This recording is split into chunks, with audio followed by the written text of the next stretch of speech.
Nous sommes toujours dans Tandem USA Togo, le 10e numéro mensuel. Promouvoir la démocratie, l'agriculture, le commerce et les infrastructures au Togo, tel est le credo de l'ambassade des États-Unis. Une véritable démocratie passe d'abord et avant tout par le respect de la liberté de la presse. Mais était le mois international reconnu pour parler des médias et de leur importance dans un état de droit.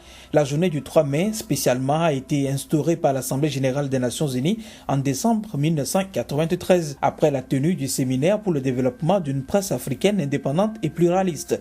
Depuis, chaque année, l'ambassade des États-Unis au Togo observe l'événement et en profite d'ailleurs pour dénoncer les entraves au libre exercice de la profession de journaliste. Brenda Soya est la directrice de la section Affaires publiques de l'ambassade. Le gouvernement des États-Unis aussi considère comme une priorité absolue l'avènement et l'existence d'une presse indépendante et libre.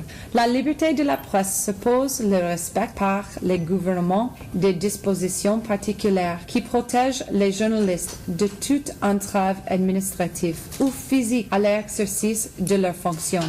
Il y a des lois qui sanctionnent ce qui empêche les journalistes de faire le travail librement. Toute attaque ou menace proférée à l'endroit d'un journaliste dans son travail de collecte d'informations viole la Déclaration universelle des droits des hommes. Pour le gouvernement des États-Unis, les médias jouent un rôle important dans l'enracinement de l'état de droit. La liberté d'information comme principe sacro-saint de la démocratie américaine est reconnue par tous. Mais comment la presse peut-elle intéresser les populations à l'action politique de leurs gouvernants? Comment rapporter la politique au peuple sans être manipulé? Où commence l'incursion du journaliste en politique? Y a-t-il des limites aux relations entre le monde politique et les médias?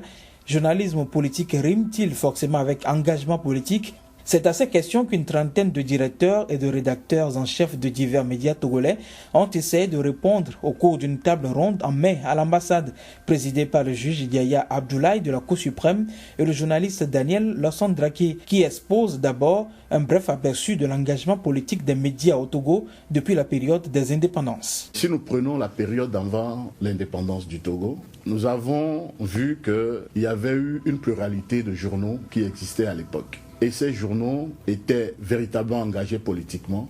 Et la plupart de ces journaux étaient même dirigés par des militants politiques. Cet engagement-là se voit à travers les noms de ces journaux, comme par exemple le Togo français de Georges Apédo-Ama, Syndicalisme et profession de M. David, vous avez La vérité togolaise du Dr Wilson. Il y a plusieurs titres qui existaient à l'époque et ces titres étaient assez révélateurs de l'engagement politique de l'époque.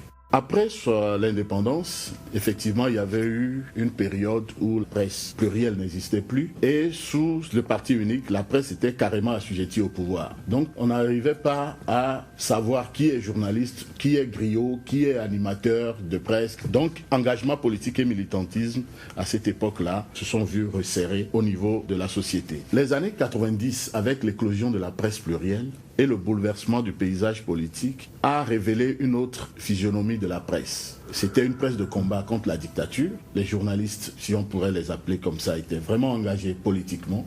L'éclosion de cette presse plurielle-là nous amène à dire quelle presse nous devons avoir au niveau de nos pays. Quel rôle la presse pourrait jouer dans la consolidation des acquis démocratiques. Pour Daniel Losson-Draké, ancien directeur de la maison du journaliste et consultant média, les relations ne peuvent pas être empêchées dans l'ère moderne entre journalistes et politiques, quel que soit le pays.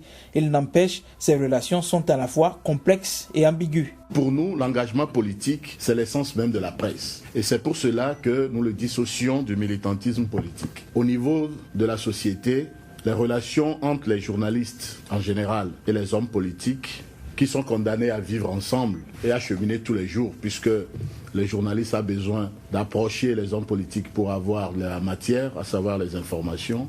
Et dans ce cheminement-là, des affinités ou non se créent.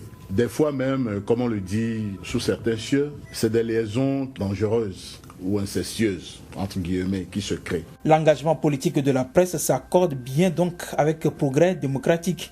L'important, c'est de ne pas se laisser façonner par la politique, mais plutôt d'arriver à trouver le moyen de façonner la masse et de l'intéresser à la politique nationale. Daniel Lawson-Draké toujours. Il y a ces propos de Thomas Jefferson qui disait « Je préférerais vivre dans un pays qui ait des journaux et pas de gouvernement plutôt que dans un pays qui ait un gouvernement mais pas de journaux ». Cette citation illustre très bien le rôle combien majeur et important la presse peut jouer dans une démocratie. Aujourd'hui, dans beaucoup de pays, l'un des problèmes et l'un des défis qui est posé à notre démocratie, c'est le déclin de l'engagement politique des citoyens. Effectivement, on sent au niveau de la population, au niveau des citoyens, qu'il n'y a plus cet engagement politique. Il faut tout simplement dire que la presse togolaise aujourd'hui a de nombreux défis à relever, surtout dans son rôle d'éducation des populations et de formation de l'engagement politique des citoyens. 1. Nous pourrons parler de la collecte et de la publication d'informations susceptibles d'intéresser le public. Et de 2, le rôle du facilitateur visant à soutenir et à renforcer la société civile. Il nous revient à nous, journalistes et hommes des médias, d'éduquer les populations à s'engager politiquement. Et je crois que c'est de ce genre d'informations que les populations vont tirer de la matière pour s'impliquer effectivement dans la vie politique nationale. Comme on le dit, ce sont les informations qui font l'opinion. Il ne peut y avoir d'opinion publique sur aucune action politique si la population ne sait pas ce qui se passe, ne serait-ce que dans les grandes lignes. Un journaliste en possession de faits est un réformateur efficace.